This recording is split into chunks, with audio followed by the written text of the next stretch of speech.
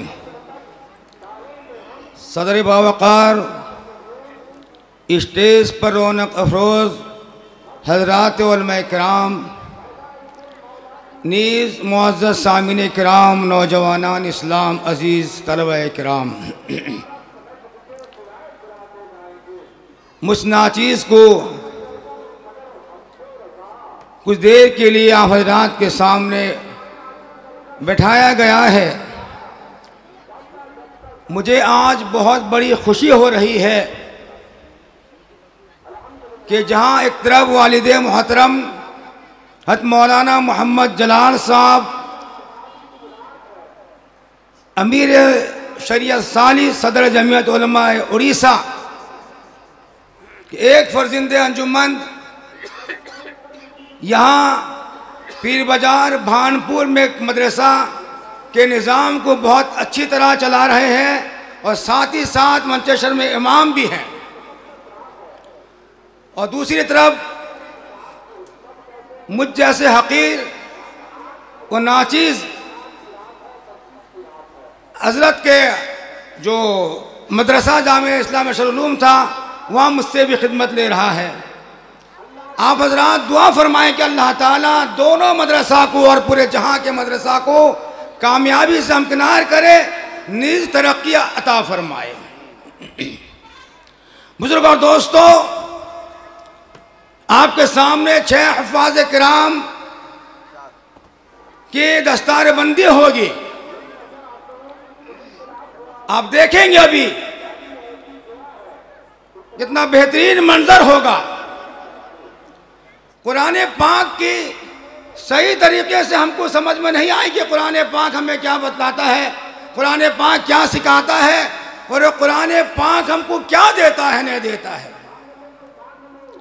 अल्लाह ने कुरान पाक का खुद जिम्मेदार लिया है और हिफाजत की जिम्मेदारी अल्लाह ने ली है।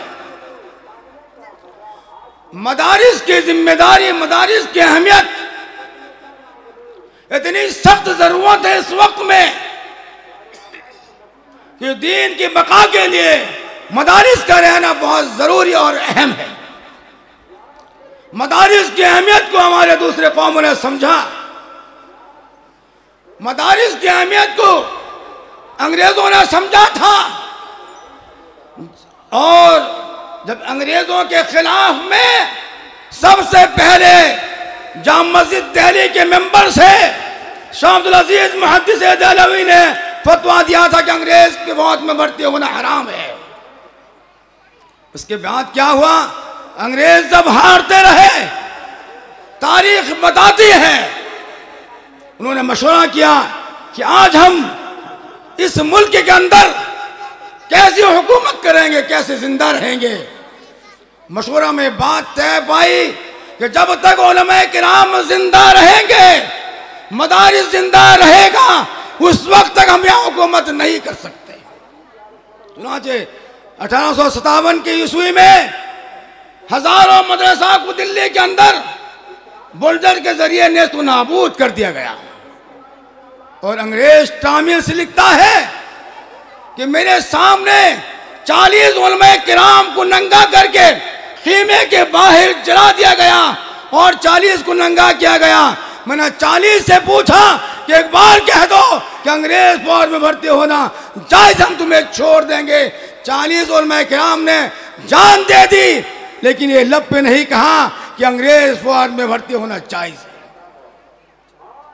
और फिर क्या होता है, और सन 1857 ईस्वी में उनमें के 51,000 उलमा किराम को फांसियों के फंदे पे लटका दिया गया।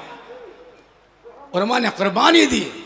उसी असना में दो बच्चे, जो गोटी होता है ना, गोटी खेलते थे, दो बच्चे गोटी खेलते खेलते एक बच्चा एक सूरत पढ़ी। क्या सूरत पढ़ा कि तब्बत यदा अबी लहब व तब मा अगना अन्हु मालहु व मा कसब सयस्ला नारन ज़ाता पढ़ दिया।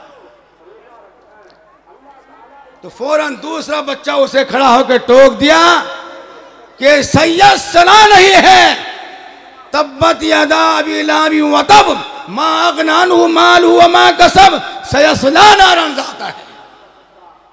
अंग्रेज सर में हाथ रख देता है और कहता है कि जब तक ये बच्चे रहेंगे कुरान को कोई नहीं मिटा सकता, कुरान जिंदा रहेगा और कुरान की हिफाजत की जिम्मेदारी अल्लाह ने ली है। बुजुर्ग और दोस्तों, इसीलिए हम मदारिस से मोहब्बत करें, उलमा किराम से मोहब्बत करें।